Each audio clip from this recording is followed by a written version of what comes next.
আসসালামু আলাইকুম। Local TV চ্যানেলে আপনাদের সবাইকে স্বাগত জানাচ্ছি আজকের এই ভিডিওতে। আজকে আমরা সাম্প্রতিক গুরুত্বপূর্ণ একটি বিষয় নিয়ে আপনাদের সাথে কথা বলব। আপনারা ইতিমধ্যেই জেনেছেন বাংলাদেশের যেই ৫ টি টায়ারের লোকাল গভর্নমেন্ট প্রতিষ্ঠান আছে, তার মধ্যে জেলা পরিষদ, উপজেলা পরিষদ, পৌরসভা এবং সিটি কর্পোরেশনগুলোর জনপ্রতিনিধিদের অপসারণ করা হয়েছে এবং এই প্রতিষ্ঠানগুলোর যে সংশ্লিষ্ট আইন সেটি সংশোধন করে তাদেরকে অপসারণ করে সেখানে প্রশাসক নিয়োগ দেওয়া হয়েছে। কিন্তু এখন পর্যন্ত একটি ব্যতিক্রম হচ্ছে যে ইউনিয়ন পরিষদে এই কাজটি করা হয়নি। বরঞ্চ ইউনিয়ন পরিষদের কার্যক্রমগুলোকে স্বাভাবিক রাখার জন্য একটি নির্দেশনা স্থানীয় সরকার বিভাগ থেকে পরিপত্রের মাধ্যমে দেওয়া হয়েছে যে ইউনিয়ন পরিষদ পরিচালনার জন্য আর্থিক ও প্রশাসনিক ক্ষমতা অর্পণ করা হয়েছে। এই অর্পণ করার যে পরিপত্রটি দেওয়া হয়েছে সেই পরিপত্রটি নিয়ে আমরা আজকে আলোচনা করব। সেখানে যেটা বলা হয়েছে যে সাম্প্রতিক লক্ষ্য করা যাচ্ছে যে দেশের কতিপয় ইউনিয়ন পরিষদ চেয়ারম্যান বর্তমানে ধারাবাহিকভাবে কর্মস্থলে অনুপস্থিত আছেন, যার ফলে ইউনিয়ন পরিষদের জনসেবা সহ সাধারণ কার্যক্রম বিঘ্নিত হচ্ছে। উদ্ভূত পরিস্থিতি সমূহ দূরীকরণের জন্য নিম্নরূপ আদেশ জারি করা হলো। তাহলে আদেশে কি বলা হয়েছে সেটা যদি আমরা দেখি, অনুপস্থিত চেয়ারম্যানগণের কাজ পরিচালনা এবং জনসেবা অব্যাহত রাখার জন্য স্থানীয় সরকার ইউনিয়ন পরিষদ আইন ২০০৯ এর ধারা ৩৩, ১০১ এবং ১০২ অনুযায়ী বিভাগীয় কমিশনার বা জেলা প্রশাসক স্ব অধিক্ষেত্রের সংশ্লিষ্ট ইউনিয়ন পরিষদের প্যানেল চেয়ারম্যানগণকে আর্থিক ও প্রশাসনিক ক্ষমতা অর্পণ করতে পারবেন।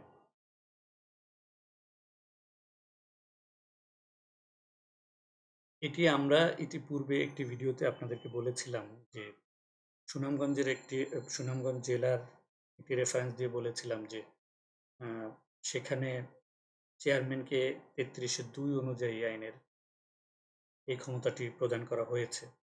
সেটি তো আছেই, এখন আরও স্পষ্টকরণ করা হয়েছে যে চেয়ারম্যানের অনুপস্থিতিতে প্যানেল চেয়ারম্যানদের মধ্য থেকে যিনি দায়িত্ব পালন করবেন তাকে আর্থিক এবং প্রশাসনিক যে ক্ষমতা এটি এখন জেলা প্রশাসক এবং বিভাগীয় কমিশনার দুজনের যে কোনো একজনই এই ক্ষমতাটি প্রদান করতে পারবেন। তাহলে যেখানে বিভাগীয় কমিশনার প্রদান করেন সেখানে বিভাগীয় কমিশনার প্রদান করবেন, অথবা বিভাগীয় কমিশনার মহোদয় যদি তার আন্ডারে থাকা জেলা প্রশাসক মহোদয়গণকে এই দায়িত্ব প্রদান করেন, তাহলে জেলা প্রশাসক মহোদয়গণই আর্থিক প্রশাসনিক ক্ষমতা অর্পণ করতে পারবেন। তাহলে বিষয়টি আরও ক্লিয়ার করা হয়েছে।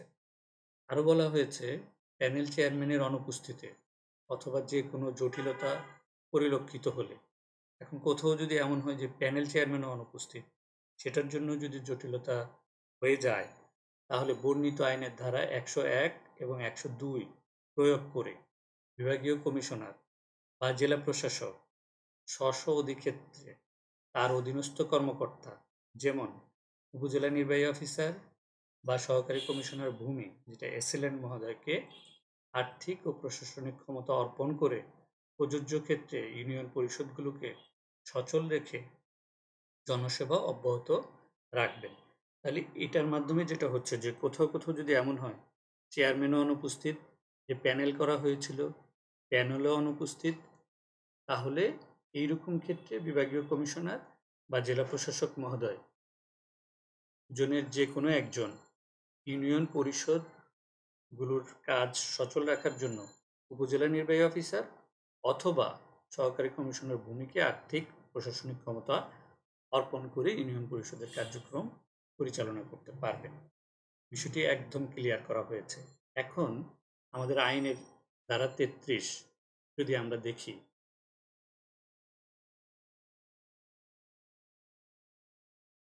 আইনের ধারা ৩৩ মূলত হচ্ছে চেয়ারম্যানের প্যানেল। তাহলে চেয়ারম্যানের প্যানেলটা কিভাবে হবে সেই বিষয়টা বলা হয়েছে। আপনি এটা জানেন যে চেয়ারম্যানের প্যানেল কিভাবে গঠন করতে হয়। কিন্তু এখন যেটা আমরা প্রশ্ন পাচ্ছি আপনাদের অনেকের কাছ থেকে, মাঠ পর্যায় থেকে, যে আমার প্যানেল গঠন করা নেই, তাহলে কি করব? তাহলে প্রথমত হচ্ছে সংখ্যাগরিষ্ঠ সদস্যের মতামতের ভিত্তিতে চাইলে আপনি এখনো প্যানেল গঠন করে নিতে পারেন। ১। দ্বিতীয়ত বিষয়টা যদি এমন হয় যে চেয়ারম্যানও নেই, আমার প্যানেল গঠন করা আছে, প্যানেলের ৩ সদস্যের ১ জনও নেই। তারা সবাই অনুপস্থিত। তাহলে সেই ক্ষেত্রে আইনের ধারা ৩৩ এর ৪ অনুযায়ী আপনারা চাইলে নতুন করে আবার সংখ্যাগরিষ্ঠ সদস্যদের মতামতের প্রেক্ষিতে আপনারা কিন্তু প্যানেল পুনরায় আবার গঠন করে নিতে পারবেন।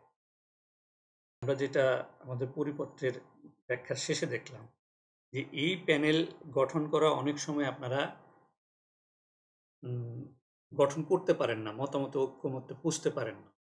এইরকম যদি হয়, এরকম ক্ষেত্রে যখন এসে আপনি প্যানেলই গঠন করতে পারছেন না, তখন যেটি হবে জেলা প্রশাসক বা বিভাগীয় কমিশনার যেই ইউনিয়ন পরিষদে প্যানেল থাকবে না, সেই ইউনিয়ন পরিষদটি পরিচালনার জন্য তখন উপজেলা নির্বাহী অফিসার অথবা সহকারী কমিশনার ভূমি এই দুজনের যে কোনো একজনকে আর্থিক প্রশাসনিক ক্ষমতাটা অর্পণ করে পরিষদের কার্যক্রমগুলোকে স্বাভাবিক রাখবেন। এটি এই পরিপত্রের নির্দেশনা।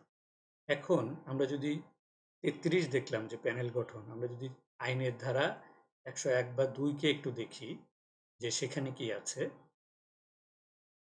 আমরা যদি এখন দেখি যে আইনের ধারা ১০১ এখানে বলা হয়েছে অসুবিধা দূরীকরণ। এই আইনের বিধানাবলী কার্যকর করিবার ক্ষেত্রে কোনো অসুবিধা দেখা দিলে সরকার উক্ত অসুবিধা দূরীকরণার্থ আদেশ দ্বারা প্রয়োজনীয় যে কোনো ব্যবস্থা গ্রহণ করিতে পারিবে। এই যে কথাটা বলা হয়েছে, তাহলে এই এখনকার বর্তমান প্রেক্ষাপটে একটা অসুবিধা তৈরি হয়েছে এই আইন বাস্তবায়নের ক্ষেত্রে। যেমন চেয়ারম্যানরা নাই, প্যানেল তৈরি করা হয়েছে, প্যানেল নাই।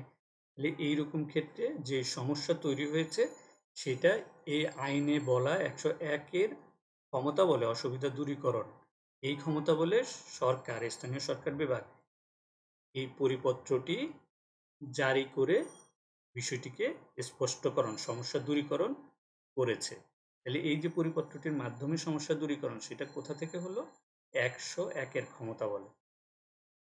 ১০২ এ কি বলা আছে? ক্ষমতা অর্পণ। সরকার সরকারি গেজেট প্রজ্ঞাপন দ্বারা এই আইন বা বিধিসমূহে বর্ণিত যে কোনো ক্ষমতা বিভাগীয় কমিশনার বা তাহার অধীনস্থ কোনো কর্মকর্তাকে অর্পণ করিতে পারিবে। বিভাগীয় কমিশনার সরকারের পূর্বানুমোদন ক্রমে তাহার উপর অর্পিত যে কোনো ক্ষমতা তাহার অধীনস্থ অন্য কোনো কর্মকর্তাকে অর্পণ করিতে পারিবে। তাহলে দেখেন এই ক্ষমতা বলে এখানে যে কথা বলা আছে আইনের ধারা ১০২ এই ক্ষমতা বলে এই পরিপত্রতে এই যে ২ এবং ৩ বিভাগীয় কমিশনার এবং জেলা প্রশাসককে দায়িত্ব দেওয়া হয়েছে।